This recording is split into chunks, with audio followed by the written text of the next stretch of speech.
그걸 한덕수가 다 할 수 있다는 거죠. 할 수 있죠. 아니 네. 근데 이게 지금 심각해서 그래. 지금 윤석열은 형사적 처벌을 아예 받지 않은 상태거든요. 예. 그러면은 지금 뭐 내란죄 관련, 외환 유치죄 관련 이 증거가 굉장히 중요합니다. 중요하죠. 당연히. 그런데 이거 지금 대놓고 증거 인멸을 하려는 거 아닌가 예. 하는 의심을 받고 있습니다. 윤석열 일당들에 의해서요. 윤석열 정부의 기록들 있잖아. 윤석열 정부의 기록들을 봉인해버리는 시도가 지금 일어나고 있습니다. 한덕수가 대통령 지정 기록물로 딱 지정을 하잖아. 네. 그럼 최대 30년간 못 열어봐요. 어. 지정을 딱 해버리면 예. 그러면은 그거 증거가 다 봉인돼 버리는 거야. 확인이 안 되니까. 그런데 문제가 뭐냐면 예.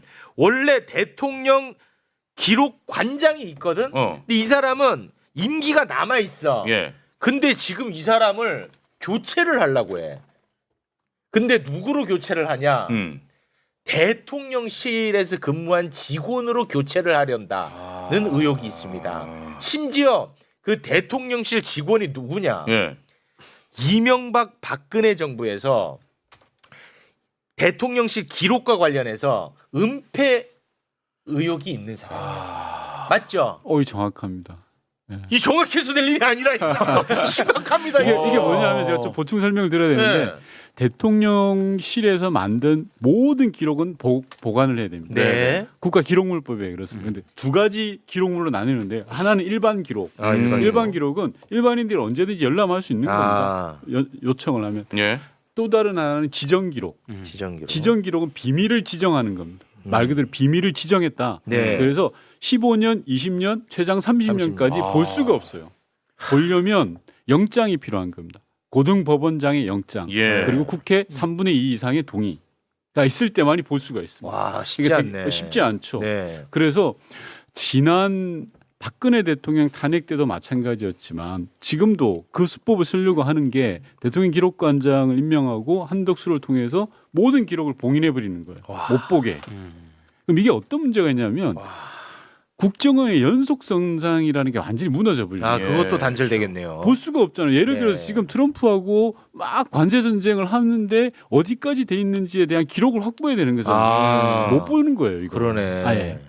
그리고 더욱더 중요한 건 내란에서 어떤 기록들이 있느냐. 예. 앞서 말씀드렸던 경호처라든지 안보실이라든지 민정수석실 특히 우리 최강욱 선배 계셨던 네.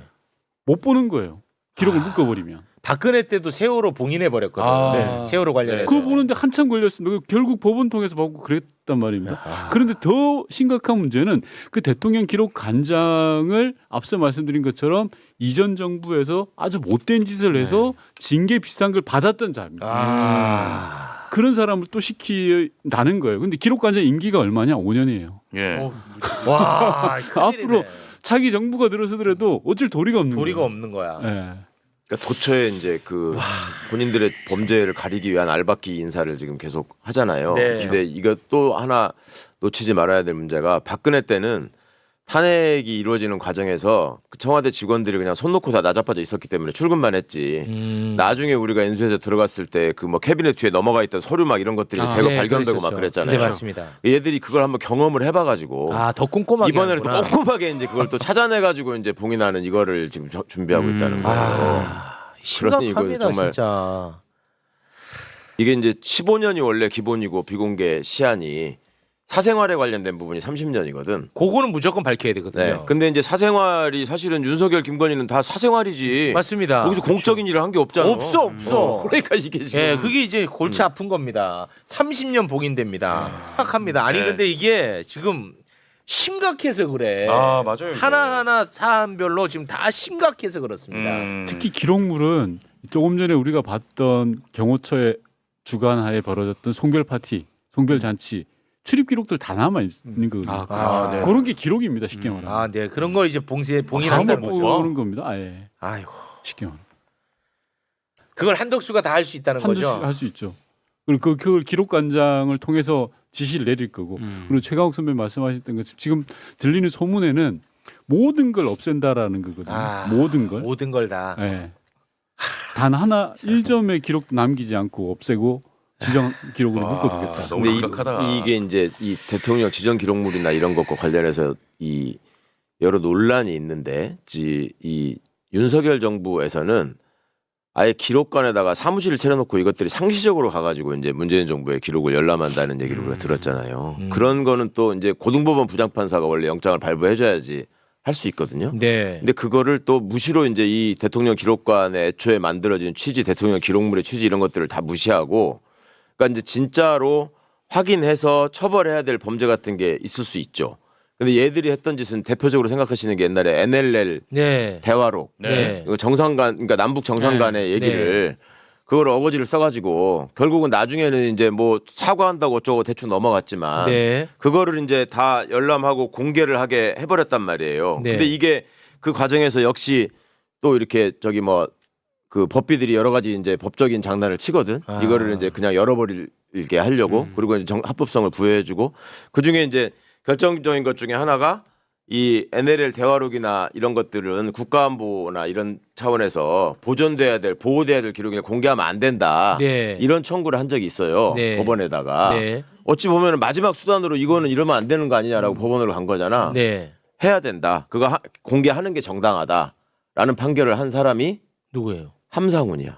아, 이번에 언제 예, 헌법재판관. 지명된 사람?